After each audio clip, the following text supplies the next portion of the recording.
She was a scientist in 2025, diving to explore a shipwreck from 1912. She touched something she shouldn't have, and woke up on that same ship before it sank. The crew thinks she's the captain's dead wife, but she's not. She's a stranger, with 3 days to stop a disaster. The problem? Someone on this ship wants it to sink, and they'll kill anyone who tries to stop them, including her, the ghost ship's bride. Before we start, rate this story from 1 to 10 in the comments. Tell me where you're watching from, and subscribe to support the channel. Your support means everything. Now, let's begin. North Atlantic Ocean, 2025. Dr. Maya Chen stands on the deck of the research vessel Poseidon's Crown at 4:47 a.m. The ocean is black glass. No moon, no stars, just darkness. She's been searching for the Meridian for 3 years. The ghost ship, the mystery, the luxury liner that vanished in 1912 with 847 souls aboard. No distress signal, no wreckage, just gone. Until 2 weeks ago, when her team's sonar found it, 400 feet down, perfectly intact. Today, Maya dives. Her research partner, Hassan, approaches, worry etched on his face. Weather's turning. We should wait. We've waited 3 years. Maya, there's something wrong with this wreck. Every reading we're getting is impossible. No decay, no marine growth. It's like it sank yesterday. Which is why I need to see it. The last 3 expeditions that searched for the ship never came back. Coincidence? Or a pattern?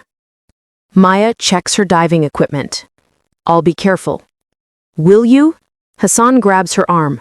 You've been obsessed with this wreck since your sister. Don't. Lily disappeared on a research dive 3 years ago. That doesn't mean... I know what it means. She's gone. But this ship... Maya's voice cracks. This ship is my last chance to understand what happened to her. She was searching for the Meridian when she vanished. If I can find out what she found, maybe... Maybe what? She'll come back? Maybe I'll have closure. Hassan releases her arm. Sighs. 2 hours. Not a minute longer. Maya descends into darkness.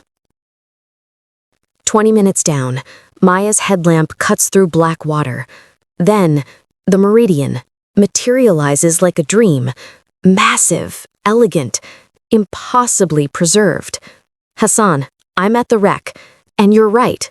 This isn't possible. What are you seeing? No rust, no degradation. It's pristine, like... She swims closer. Like someone's been maintaining it. The main doors stand open. Inviting. Impossible. Maya enters. Inside, a grand staircase. Chandeliers intact. Carpet visible. Art on walls. This is wrong. Everything about this is wrong. She swims deeper. Finds the captain's quarters. Door ajar. Inside, a desk. Charts. A logbook open to December 31st, 1912. Maya reads, Catherine is gone. Tried to warn me about the storm, the sabotage, the device. I didn't believe her. Thought she'd gone mad. Now everyone will die because I was a fool. If anyone finds this, beware Malcolm Reed, first officer. He's not what he seems. Neither was Catherine, neither is this ship. God help whoever comes next. Captain James Brennan.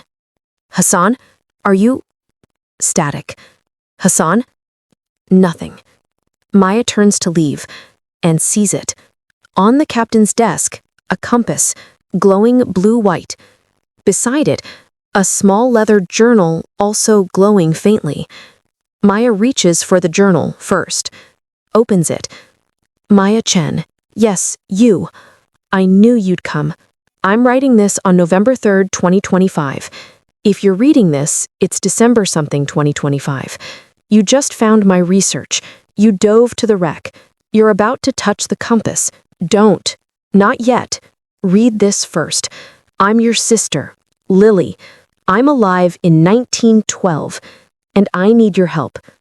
The compass will bring you here, but Maya, once you cross, there's no easy way back. Time doesn't want you here. It will fight you. You'll glitch, fade, unless you can anchor yourself to this timeline. I failed. I'm fading. You have to finish what I started. Save the ship, save the 847 souls, and maybe save me too. Trust Captain Brennan. Don't trust Reed. And whatever you do, don't tell anyone you're Lily's sister. They think I'm Catherine Brennan, dead. If they know there were two of us, everything unravels. Touch the compass when you're ready. See you in 1912. Lily. Maya's hands shake so badly, she almost drops the journal. Lily. Her sister. Alive. In 1912. This is insane. Time travel doesn't exist. This is some kind of... But the handwriting, the specific details only Lily would know. If there's even a chance... Maya reaches for the compass. The moment she touches it, the world explodes. Maya wakes in a bed, Victorian era, oil lamps, ornate room. A woman in servant's clothing gasps. Mrs. Brennan, you're awake. Oh, thank God. What? Where? You've been unconscious for 3 days. The captain has been half mad with worry. Mrs. Brennan? Maya looks down. She's in a white nightgown, Edwardian style. What year is this? The woman looks alarmed.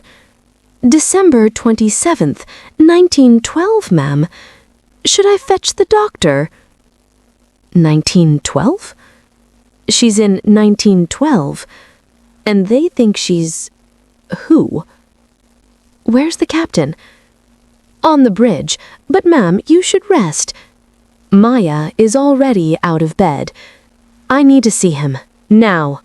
She finds clothing, struggles into an Edwardian dress, emerges from the cabin. The Meridian is alive. Passengers strolling. Crew working. Music playing. She's on the ship. Before it sank. Maya fights through disorientation, finds her way to the bridge. 3 men inside, but her eyes go to the one at the wheel. Captain James Brennan. Tall, dark-haired, haunted eyes, early 30s. He turns, sees her, and his face goes white. Catherine. He breathes. He crosses the bridge in 3 strides, pulls her into his arms, crushes her against him. 3 days. 3 days you wouldn't wake. I thought I'd lost you again. I thought... Maya goes rigid. Again? James pulls back, looks at her face. His expression shifts. You're not her. What? Your eyes. Catherine's eyes were gray. Yours are brown. Who are you? His hands grip her shoulders, not rough, but firm. What have you done with my wife? I don't understand. 3 months ago, Catherine vanished. Everyone thought she fell overboard, but I knew better. She wasn't from this time.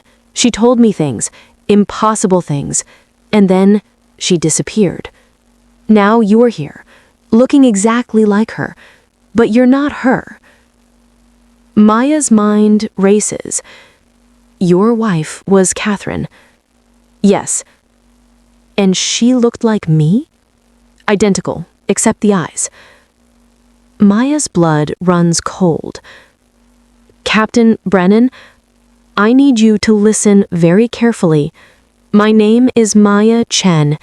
I'm from the year 2025, and I think your wife was my sister. James doesn't throw Maya overboard for being insane. Instead, he takes her to his private cabin, locks the door, pulls out a box from under his bed. Inside, objects that don't belong in 1912. A digital watch, waterproof, modern. A photograph, printed on modern photo paper, shows two women, identical faces, different colored eyes. One gray, one brown. Caption on the back, Maya and Lily Chen Marine Biology Conference 2022. Catherine said her real name was Lily, James says quietly. She said she came from the future to save this ship. I didn't believe her, not at first, but then she showed me things. Knowledge, technology, ways of thinking that couldn't exist in 1912. Where is she now? I don't know. 3 months ago, she said she was fading, that time was rejecting her, that she had to find a way to anchor herself or she'd cease to exist. She went looking for something in the cargo hold. Never came back. We searched for days, found nothing. Maya's chest tightens. She's still here. On the ship. Somewhere. How do you know? Because I can feel her. Like a pull. Like... Maya stops. Realizes something. The journal. She left me a journal in 2025. Said she was alive in 1912.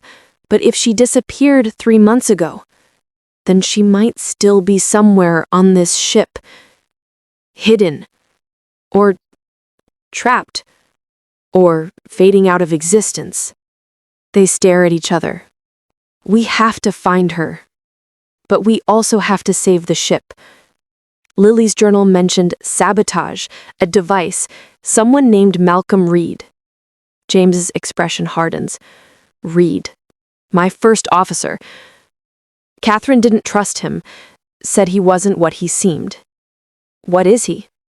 I don't know. But Maya, James grabs her hands. If you're here, if you cross the same way Catherine did, you'll start fading too. Time will reject you. You have days, maybe less. Unless what? Unless you anchor yourself to this timeline. Catherine said there were ways, connections that could tie you here, but she never got the chance to... Maya's hand suddenly flickers, becomes translucent for half a second. What was that? She stares at her hand. You're glitching. It's starting. How long do I have? Catherine lasted 3 months before the fading became critical, but it's different for everyone. You might have less. Then we work fast. Where's Reed now? On duty, main deck. I need to see him without him seeing me. Why? Because if he's the saboteur, he might recognize that I'm not Catherine. And if he knows there are 2 of us, he might... A knock on the door interrupts them. Captain? A male voice. Smooth, cold. I heard Mrs. Brennan has awakened. I'd like to pay my respects. James and Maya lock eyes. That's Reed. James mouths silently. Maya's heart pounds. She quickly pulls a veil from Catherine's belongings, covers her face. James opens the door. Malcolm Reed stands there, tall, blonde, handsome in a calculated way, cold blue eyes. Mr. Reed, Captain, I heard your wife has recovered. Such wonderful news. His eyes go to Maya, study her, even with the veil. Mrs. Brennan, how lovely to see you up and about. Thank you, Mr. Reed. Maya keeps her voice steady. I trust you're feeling better. Your illness was quite concerning. There's something in his tone, something knowing. Much better. Excellent. We wouldn't want anything to happen to you. Not again. Silence. If you'll excuse me, Reed says smoothly. Duty calls. He leaves. The moment the door closes, James turns to Maya. He knows. How? I don't know, but he knows you're not Catherine. Or he suspects. Maya's hand flickers again, more pronounced this time. Maya, we're running out of time, on multiple fronts. The ship sinks on December 31st. That's 4 days from now. And you're glitching. We need to find Lily, find the device, stop Reed, anchor me to this timeline. 4 impossible tasks. 4 days. Then we'd better start. Day 1, December 27th, 1912. Maya and James begin searching the ship systematically. But they have to be careful. Maya can't be seen too much. People will notice she's not quite Catherine, and Reed is watching. They start in the cargo hold, where Lily disappeared. Massive space, crates stacked floor to ceiling, dim lighting, creaking metal. Catherine spent days down here, James says, searching for something. She said the sabotage device was hidden somewhere in the cargo, but there are thousands of crates. Did she narrow it down? She said it would be near the engine room, close to the fuel lines, maximum damage. They search, hours passing. Maya's hands flicker more frequently now. Every hour she becomes slightly more translucent. It's getting worse, James says, watching her fade and solidify. I know. Keep searching. They find nothing. But in a dark corner, Maya discovers something else. Scratches on the metal wall. Words carved with something sharp. Maya, if you're reading this, I'm close. Follow the raven. L. The raven? Maya remembers. When we were kids, we had a code. A game. Follow the raven meant look for the black marker. She searches the cargo hold, looking for anything black. Anything that stands out. There. A crate. Painted black. Unlike all the others. She and James pry it open. Inside, supplies, medical equipment, and underneath, hidden, a journal. Another one. Maya opens it with shaking hands. December 3rd, 1912. I'm running out of time. The glitching is getting worse. I can barely hold solid for more than an hour. I've found the device. Reed planted it 3 weeks ago.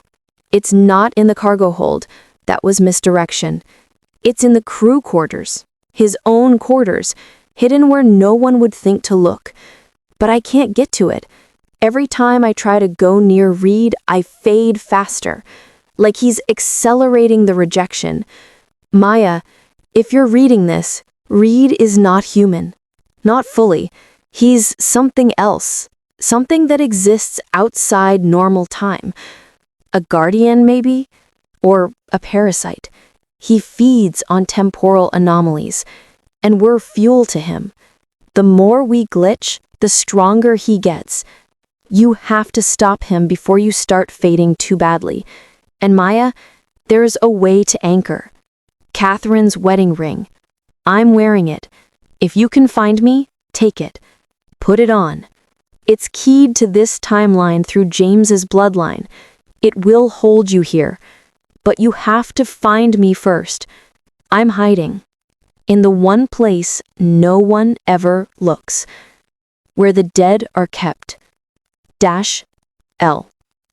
Maya's blood runs cold. Where the dead are kept? James understands immediately. The ship's morgue. We have one in case passengers die during voyage. It's kept locked, refrigerated. Take me there now.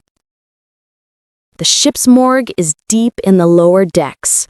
A cold room, metal tables, refrigeration units. James unlocks it. They enter. 4 refrigeration drawers, 3 empty, 1 occupied. James opens it slowly. Inside, a body, a woman, covered with a sheet. James pulls back the sheet, and Maya screams. It's Lily, her sister. Eyes closed, skin pale, not breathing, but not fully solid. Her body flickers, fades in and out of existence.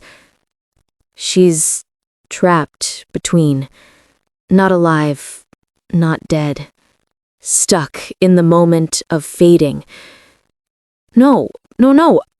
Maya grabs Lily's hand. It's solid for a moment, then becomes translucent. Lily, wake up. Nothing. She can't hear you, James says gently.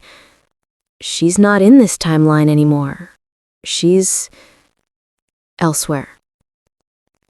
Maya sees it, on Lily's finger, the wedding ring James mentioned. Simple gold band. The ring, it's supposed to anchor whoever wears it. Take it. But if I take it, She's already gone, Maya. She's been fading for months. The ring can't save her now, but it can save you. Maya's hands shake as she carefully removes the ring from Lily's flickering finger. The moment the ring comes off, Lily's body fades completely, disappears, gone. Maya stands there, holding the ring, tears streaming down her face. I'm sorry, James says quietly. I'm so sorry. Maya slips the ring onto her own finger. Immediately, she feels different, more solid, more real. The glitching stops. It's working. You're stabilizing. But Maya barely hears him. She's staring at the empty drawer where her sister just was. I was supposed to save her. You still can. Save the ship. Save the 847 people Lily died trying to protect. That's how you honor her. Maya wipes her tears, straightens. Reed's quarters. We need to get to that device. It won't be easy. Reed is smart, careful. He'll know if we try anything. Then we'll have to be smarter. Day 2, December 28th. Maya and James form a plan. They need to get Reed away from his quarters long enough to search for the device. But Reed barely leaves his post, and when he does, he locks his cabin. We need a distraction, Maya says.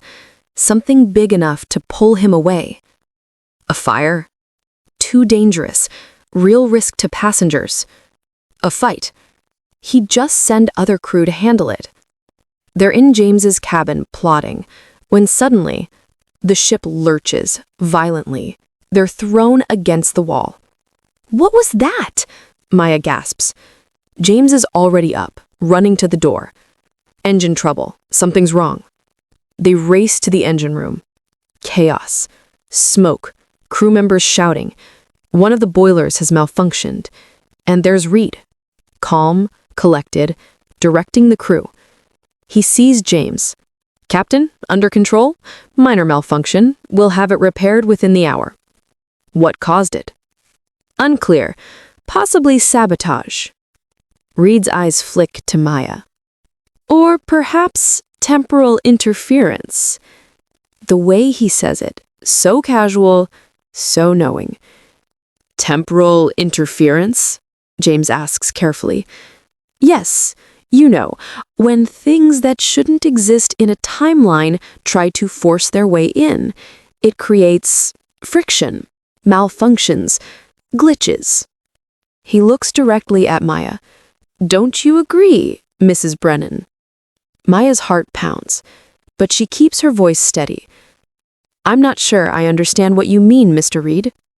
No? Let me be clearer. You're not Catherine Brennan. Catherine disappeared months ago.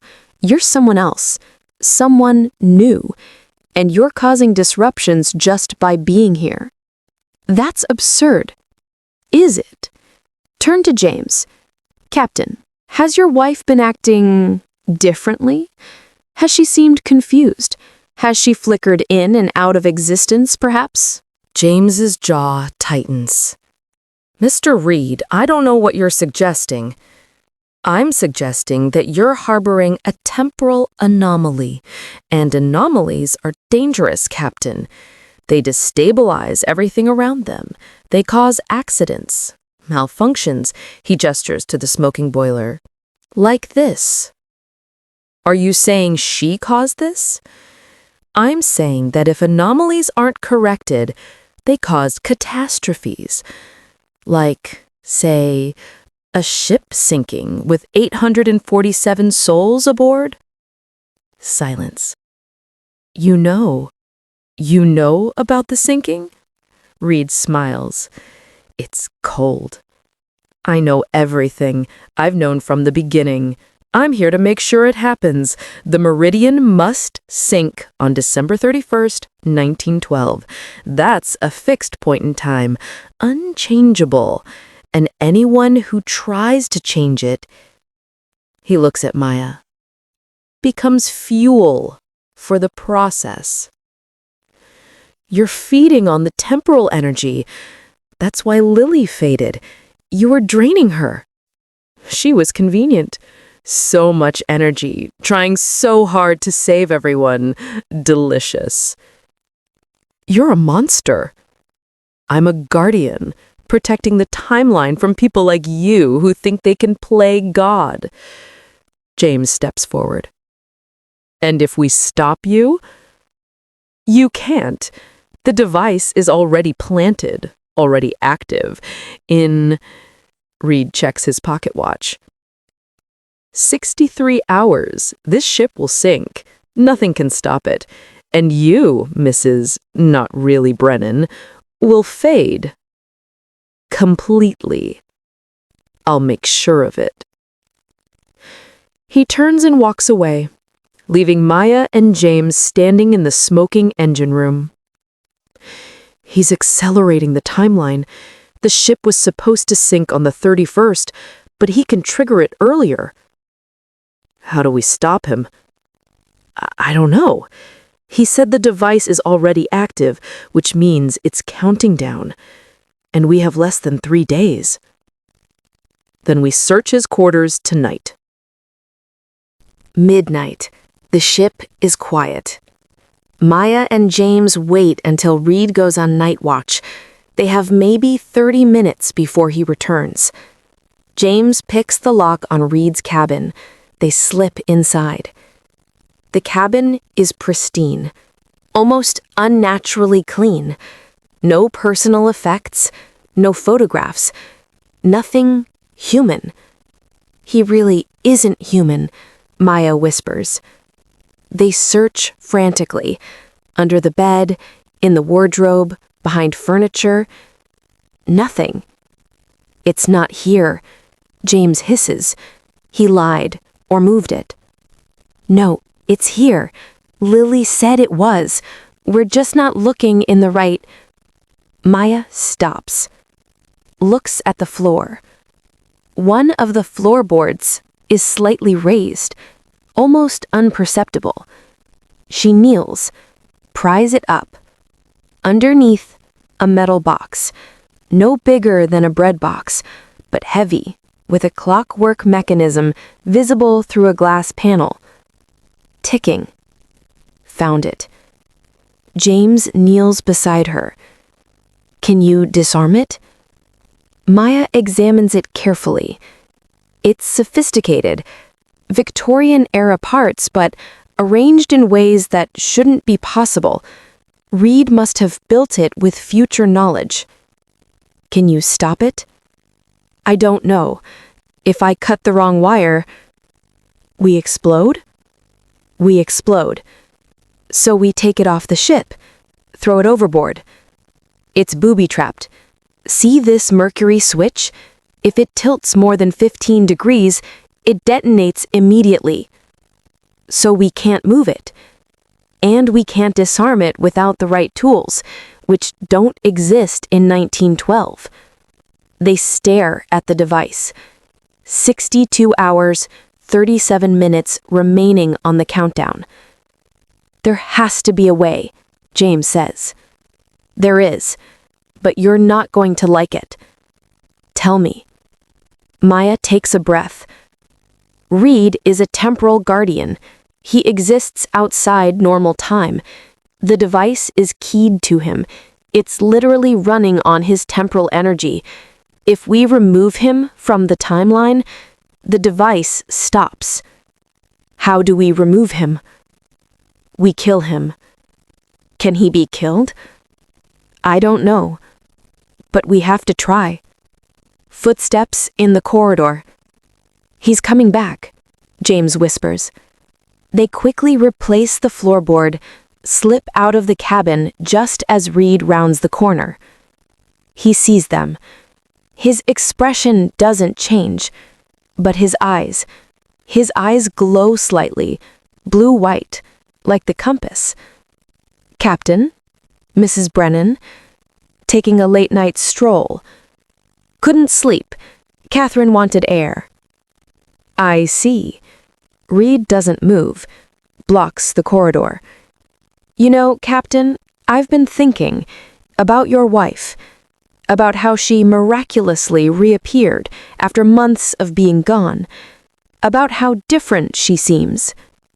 Mr. Reed, I think you're lying to me. I think you know exactly what she is, and I think, he steps closer, I think you're helping her try to stop the inevitable. We're trying to save lives. By dooming the timeline. Do you know what happens if this ship doesn't sink? If 847 people who are supposed to die don't? The ripples are catastrophic. Wars fought differently. Inventions never made. Entire bloodlines erased. The timeline collapses. Or, Maya says, you're full of shit, and you want the ship to sink for your own reasons. Reed's smile vanishes. Careful, anomaly. I've been feeding on your sister's energy for 3 months. I can feed on yours, too. Maya feels it suddenly. A pull. A draining. Her hand flickers. The ring. The ring should be protecting her. But Reed is stronger than the ring. Stop. James steps between them. Leave her alone. Or what, Captain? You'll fight me? You're human, fragile, mortal. I'm eternal. You can't win. Maybe not. But I can try. James throws a punch. Reed doesn't even flinch, catches James's fist mid-swing, and suddenly, James is screaming. Ice spreading across his hand, his arm, freezing him from the inside. Stop! Maya grabs Reed's arm. The moment she touches him, images flood her mind. Reed. Not just a guardian, a parasite. He doesn't protect timelines. He feeds on them. He causes disasters, ships sinking, planes crashing, buildings collapsing, thousands of deaths, all to feed his hunger for temporal energy. The Meridian is just his latest meal. Maya rips her hand away. You're killing them, all of them. You've killed thousands. Millions, actually. Reed releases James, who collapses gasping. Over centuries. It's what I do. I create fixed points of tragedy, and I consume the temporal energy released when things die that shouldn't, or when people from other times try to interfere. Like you. We'll stop you. No, you won't. Because he checks his watch, 61 hours, this ship sinks. Everyone dies, and you two will be among them." He walks away, leaving Maya and James in the corridor. James's hand is blue, frostbitten, but alive. "We're out of options," James says through gritted teeth. "We can't disarm the device. We can't kill him. We can't move it. What do we do?" Maya thinks. Hard. Then, we change the game.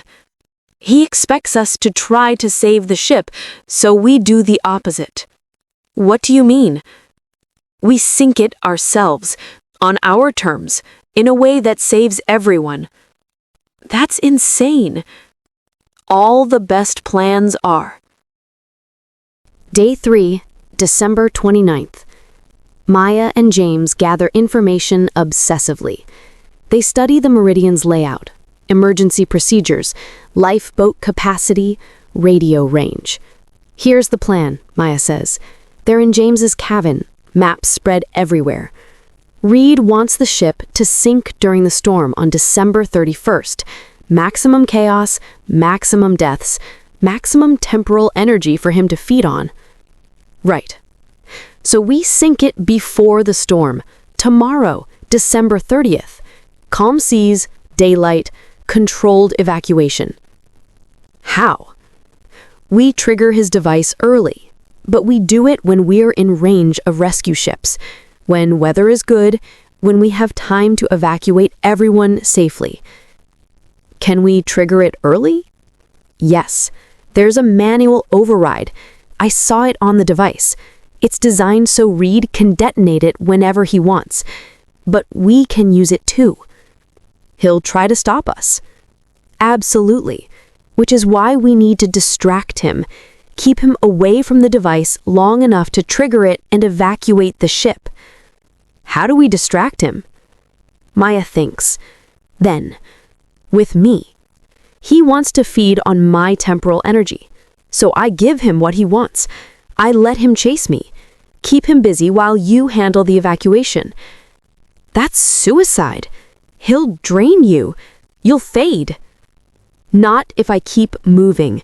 Not if I stay just out of reach. I can buy you time. Maya. It's the only way. 847 lives, James, including yours. I'm already on borrowed time. My sister died trying to save these people. I'm finishing what she started.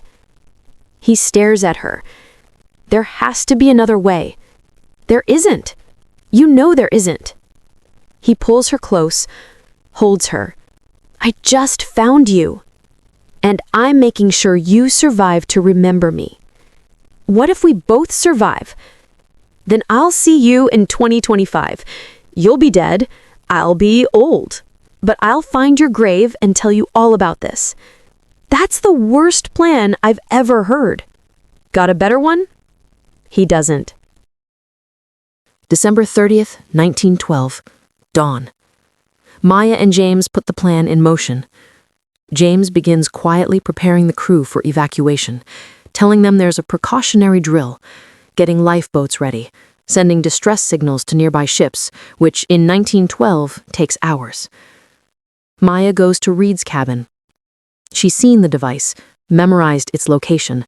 She has one shot at this. She picks the lock, slips inside. Reed isn't there. He's on duty. She has maybe 10 minutes. She pulls up the floorboard. The device is still there, still counting down. 34 hours, 17 minutes remaining. She finds the manual override, a small lever. Pull it, and the countdown accelerates to 10 minutes. 10 minutes to evacuate 847 people. It's not enough time, but it's all they have. Maya's hand hovers over the lever. I wouldn't do that if I were you. She spins. Reed stands in the doorway, arms crossed, smiling. You really thought I wouldn't notice you breaking into my cabin twice. You're going to let everyone die. I'm going to ensure history unfolds as it should. By murdering hundreds of innocent people? They're already dead. The moment they boarded this ship, they were dead. I'm just facilitating. Maya stands, faces him. You're a parasite. You feed on tragedy because you can't create anything yourself. You're weak, pathetic. Reed's smile vanishes. Weak? I've existed for millennia. I have consumed entire civilizations. I am eternal. What are you? A human, a glitch, a brief spark that will fade and be forgotten. Maybe, but at least I tried. At least I cared. You're just empty. Reed steps into the cabin. The door closes behind him. You want to know the truth? The real reason the Meridian has to sink? Enlighten me. Because if it doesn't, one of the survivors goes on to invent something, a technology, that in 50 years prevents me from feeding, destroys parasites like me, ends my entire species. So yes, 847 people die. But my kind survives. That's the trade. You're willing to kill hundreds to save yourself? I'm willing to kill millions, and I have. You see it then. The real Reed. The monster. You're right about one thing. I am a glitch. A spark. Brief. She pulls the lever. The device's countdown accelerates. Lights flash. Gears spin. No! Reed lunges, but Maya is already running. She crashes through the door, sprints down the corridor. Behind her, Reed's rage is palpable, physical. The air itself crackles with his fury. James! Maya screams. Now! Evacuate now! Alarms begin blaring, James' voice over the ship's announcement system. All passengers to lifeboat stations. This is not a drill. Evacuate immediately. Maya runs, glances at her watch. 8 minutes. Reed is behind her, not running, walking, calm, because he knows she has nowhere to go. You think you've won, he calls. You've just killed everyone faster. 8 minutes to evacuate 847 people? Impossible. Maybe, but I'm buying them a chance. She reaches the main deck. Chaos. Passengers flooding out, crew members directing them to lifeboats, children crying, women screaming. But they're moving. They're evacuating. 7 minutes. Maya fees James. He's helping people into boats, shouting orders, keeping calm. Their eyes meet across the deck. He nods. Keep Reed busy. Maya runs, toward the stern, away from the evacuation. Reed follows. They reach the rear deck, ocean stretching forever, no escape. 6 minutes. End of the line, Reed says. He's not even breathing hard. You led me away from the evacuation. Clever, selfless, pointless. 6 minutes is enough to get most people off. Most, not all. And those who don't make it, their energy is mine. You're a monster. I'm a survivor, just like you're trying to be. He reaches for her. The moment his hand touches her arm, Maya feels it. The draining, her life force being pulled out. She's fading, fast. But she sees it, over Reed's shoulder. The lifeboats, pulling away, full of people, dozens of them, being rowed to safety. 4 minutes. They're safe, Maya gasps. Most of them, they're safe. But you're not. I don't need to be. I just needed to give them time. Reed's hand tightens. The draining intensifies. Maya's vision blurs. She's becoming translucent, fading. 3 minutes. But then, a gunshot. Reed jerks, looks down. Blood spreading across his chest. He turns. James stands there, holding an old revolver, smoking barrel. You talk too much, James says. Reed laughs.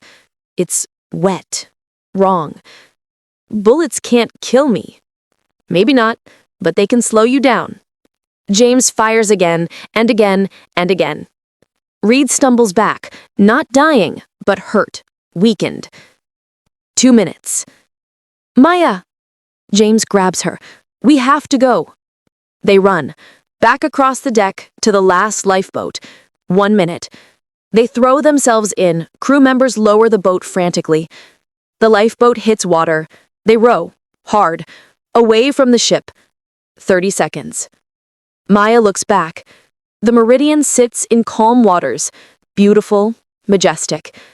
Reed stands on the deck, watching them, his hand raised, not in anger, in salute. 10 seconds. The device detonates. Not a massive explosion, something worse. The ship simply collapses, like it's being erased, sections vanishing, disappearing into nothing, taking Reed with it.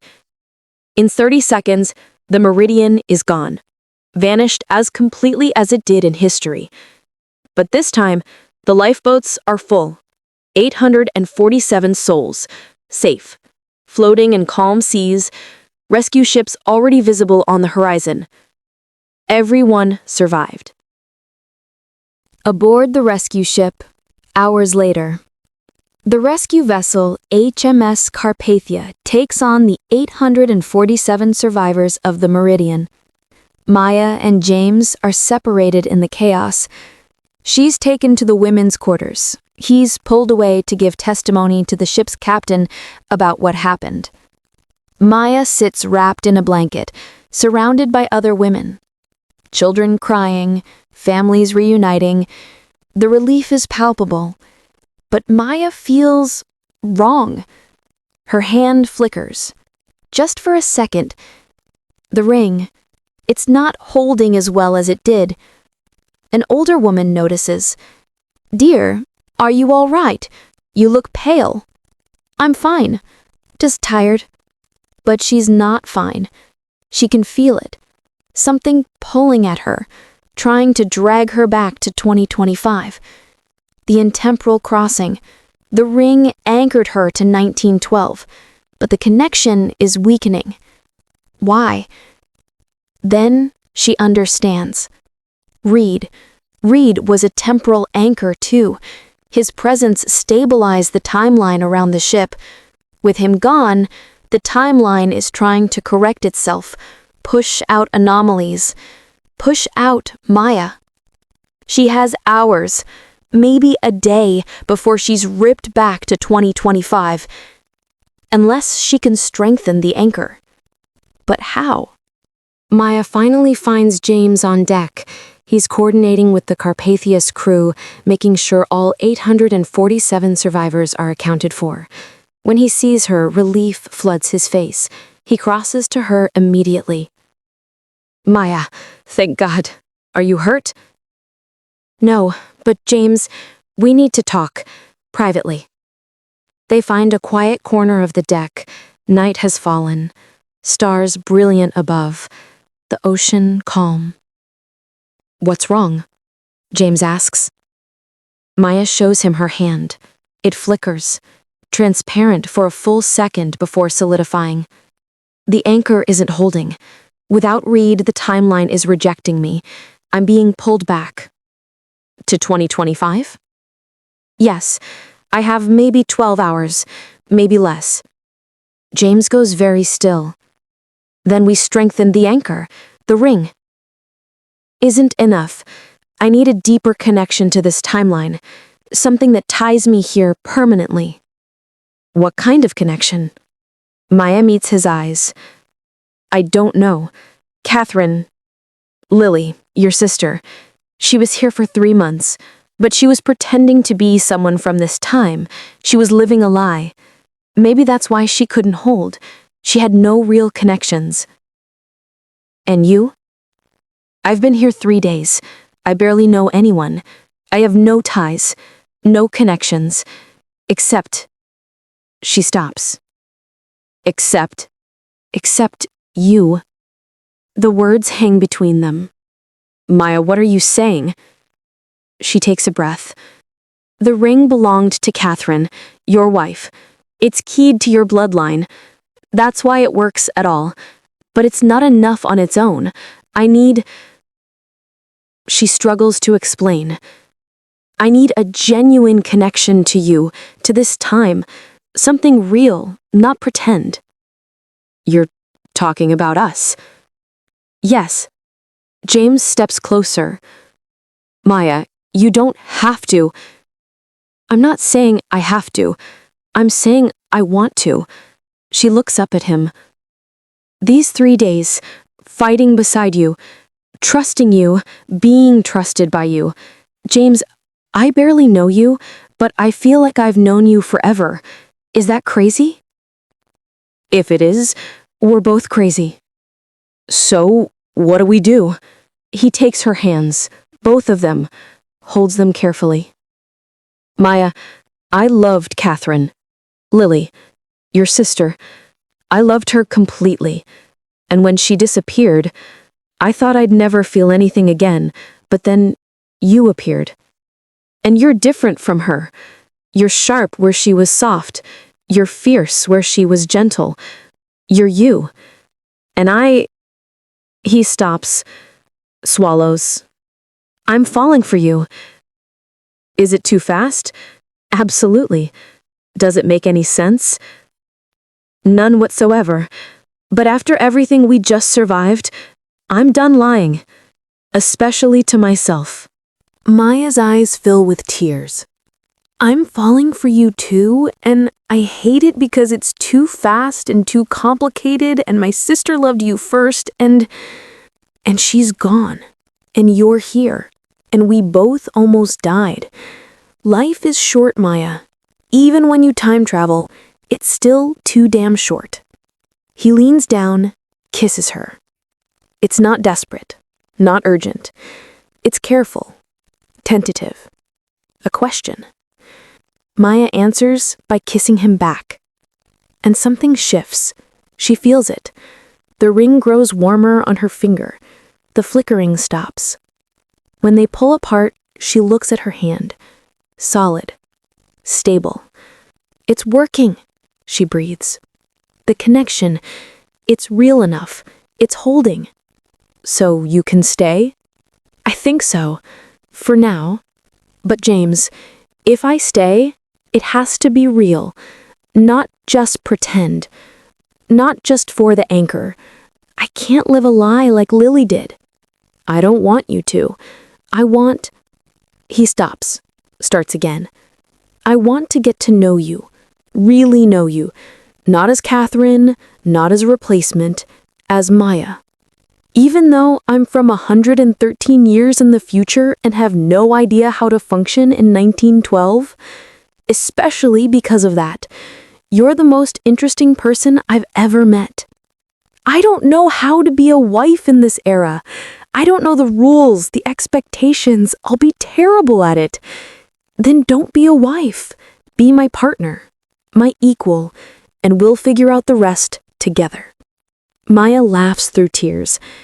You're asking me to stay in 1912 forever, to give up everything I know, everyone I know, my career, my life, for a man I've known for 3 days. Yes, that's insane. Probably. I should say no. You probably should. But I'm not going to. James pulls her close. Thank God. They stand there on the deck of the Carpathia, holding each other as the stars wheel overhead. I need to try going back, one more time, to see if I even can. When? Tonight, while the anchor is stable, before I lose my nerve. And if it works, if you can go back to 2025, then I have a choice to make. Midnight. Maya stands alone in an empty cabin the Carpathia's captain gave her. She holds the compass, the one that brought her here. It still glows faintly. All she has to do is touch it and think of 2025, home, her life, her research. But when she tries, nothing happens. She focuses harder, thinks of her apartment, her lab, her colleagues. The compass grows warmer, starts to pulse, and suddenly she feels it, the pull. 2025 calling her back. She could go, right now, return to her time, her life. But then she thinks of James, of the 847 people they saved, of the life she could build here. The compass grows cold in her hand. She opens her eyes. She's still in 1912, because she chose to be. She sets the compass down and realizes she doesn't want to go back, even if she could. This is home now. The Carpathia docks in New York. The survivors disembark. Media chaos. Everyone wants the story of the miracle ship. Maya and James navigate through it together, giving vague answers, saying little. The shipping company wants answers. How did everyone survive? Where's the ship? James tells them a version of the truth. The ship had a catastrophic malfunction. They evacuated in time. The ship sank. Everyone lived. End of story. It's not satisfying, but it's true enough. Maya and James check into a hotel. Separate rooms, propriety demands it, but neither of them sleeps. At 3 a.m., there's a knock on Maya's door. She opens it. James stands there. "I can't sleep," he says. "Neither can I." "Can I come in?" "People will talk." "Let them." She lets him in. They sit on the edge of her bed, fully clothed, just sitting.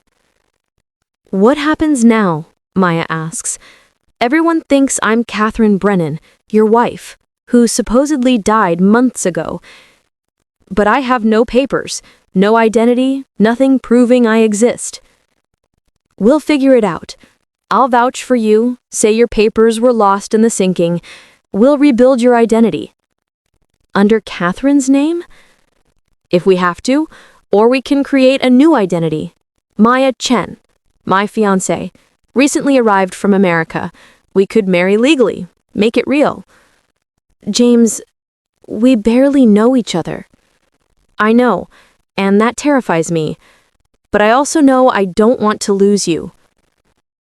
Maya looks at him, really looks at him, this man who believed the impossible, who fought a temporal parasite, who's offering to build a life with her in a time that isn't hers. What if I'm terrible at this? What if I can't adjust? What if... He kisses her, soft, sure. "Then we'll figure it out. Together." 1 year later, New Year's Eve, December 31st, 1913, London. Maya stands in a small office overlooking the Thames. A brass plaque on the door reads, Chen Brennan Maritime Research Institute. It's modest. Just her, 2 assistants, and a room full of books and charts. But it's hers. She's spent the year carefully, slowly introducing concepts from her time. Not too fast. She doesn't want to break history. But innovations in ship safety, navigation, rescue procedures, things that will save lives. The 847 survivors of the Meridian are her proof of concept. Everyone lived because of proper evacuation procedures.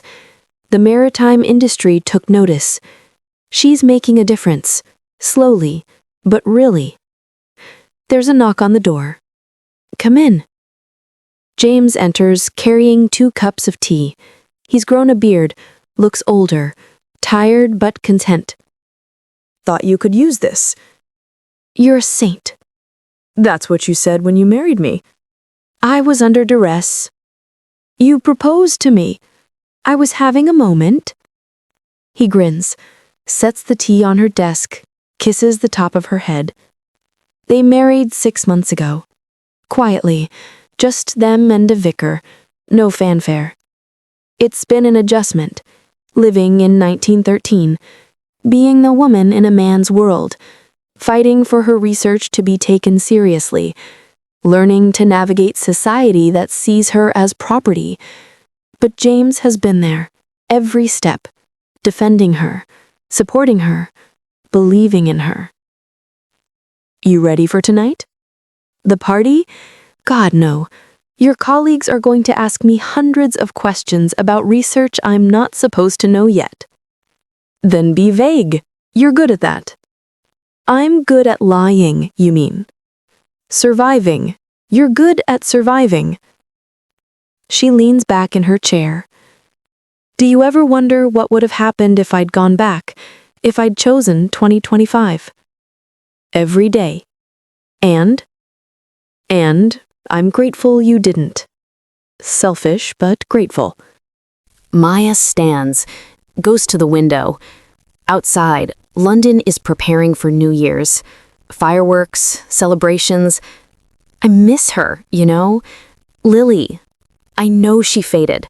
I know she's gone, but sometimes I forget and think I should call her or... Her voice breaks. James comes to her, wraps his arms around her from behind. I know. She died saving these people, and I'm living the life she should have had. No, you're living your life, honoring hers. There's a difference. Maya turns in his arms. How did I get so lucky to find you in the middle of all this chaos? Lucky? You time-traveled, fought a temporal parasite, saved 847 people, and got stuck in the Edwardian era. I'm not sure lucky is the word. But I got you. You got me. He kisses her. And it's still new. Still surprising. Still real. Come on, he says. We're going to be late for our own party. Let's be late then. Maya... 5 more minutes, please. Let's just stand here, together, before we have to go be social. So they do. Stand at the window, watching London prepare to welcome 1914, holding each other. Do you regret it? James asks quietly. Staying? Maya thinks about her old life, her research, her apartment, her friends, everything she left behind. Then thinks about this, the institute she built, the lives she's saved, the man beside her, the strange, impossible, beautiful life she's stumbled into. No, she says firmly, no regrets. Good, because I'd fight time itself to keep you here. You already did, and I'd do it again. They stand there as the sun sets over London, 2 people from different times, building something new together. Outside, bells begin to chime, midnight approaching. Happy New Year, Maya. Happy New Year, James. They kiss as 1914 begins, and somewhere, in some other time, in some other place, Lily Chen smiles, because her sister is safe, happy, loved. And in the end, that's all that matters. Later that night, Maya finds something tucked into her coat pocket. A photograph. Aged. Impossible. It shows 2 women, identical faces, different colored eyes, standing together, smiling. Maya and Lily, but not from 2022. From when? She turns it over. Written on the back in handwriting she recognizes. Time is a circle, not a line. I'm not gone, just elsewhere. Living my life, like you're living yours. We'll meet again, little sister, when time stops running. Until then, live well, live fully, and know that saving those 847 people, that was both of us, together. Across time. I'm so proud of you. Elsie. Maya holds the photograph with shaking hands. Lily isn't gone. She's somewhere. Somewhen. Alive. And someday, somehow, they'll find each other again. But until then, Maya has a life to live, a husband to love, a world to change. One day at a time. She puts the photograph in her journal, closes it, and goes to find James. Because this life, this strange, impossible, beautiful life, is hers, and she's going to live it fully. The end.